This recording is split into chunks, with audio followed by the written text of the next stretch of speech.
It was a striking thing today to hear the President of the United States say that he cannot guarantee the 27 million Social Security checks that are due to be mailed on August 3rd. August 3rd is the day after the government will default on its debts if Democrats and Republicans do not agree to increase the nation's borrowing limit. Both sides say they won't raise the limit without a deal to massively cut the federal deficit. A U.S. default would shake the world economy. The stakes could not be higher. Time is growing short. In our interview, President Obama said the situation is dangerous. We met the president this morning at the White House on another day of deadlock. The question is whether a deal to cut the federal deficit will include tax increases, as Democrats insist, or rely only on budget cuts, as Republicans demand. The Republican Speaker of the House, John Boehner, started the day with a vow that the House will not raise taxes, period. This debt limit increase is his problem, and I think it's time for him to lead by putting his plan on the table, something that the Congress can pass. The Republican leader of the Senate, Mitch McConnell, fired a shot that was jarring to many who heard it. But after years of discussions and months of negotiations, I have little question that as long as this president is in the Oval Office, a real solution is probably unattainable. Speaker Boehner said this morning that the debt ceiling is the president's problem. Full stop. This is not a Republican or a Democratic problem. This is a national problem that has to be resolved. But the Republicans don't see it that way. The minority leader, Senator McConnell, today said in the Senate, there will be no solution as long as this president is in office.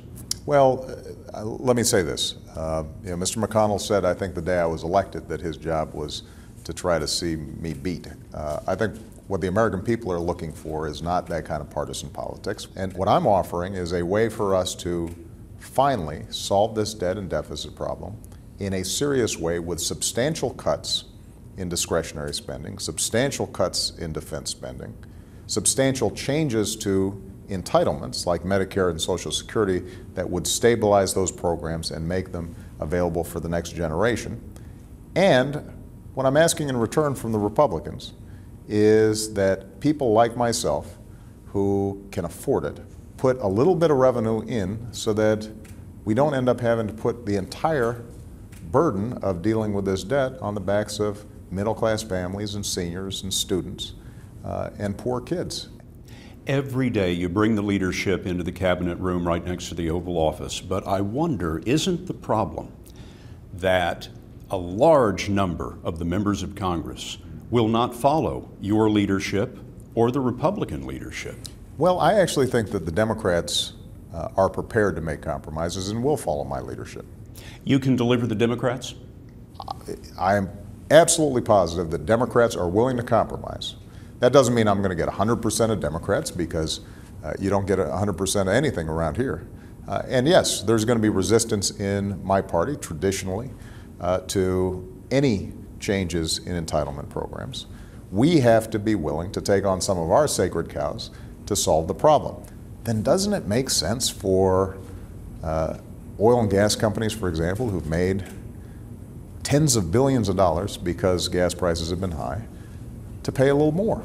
Doesn't it make sense for a hedge fund manager who made $1 billion last year to at least pay a similar rate to the file clerk that works for that hedge funds manager?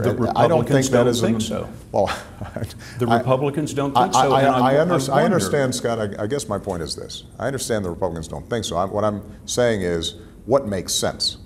And I think the American people would answer the question and say, that makes sense. Can you tell the folks at home that no matter what happens, the Social Security checks are going to go out on August the 3rd?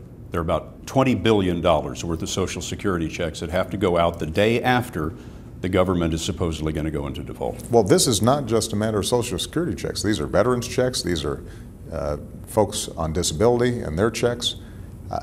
There are about 70 million checks that go out. Can you guarantee as president those checks will go out on August the 3rd? I cannot guarantee that those checks go out on August 3rd if we haven't resolved this issue, because there may simply not be the money in the coffers to do it. The president says he will meet with the House and Senate leadership every day until a deal is done.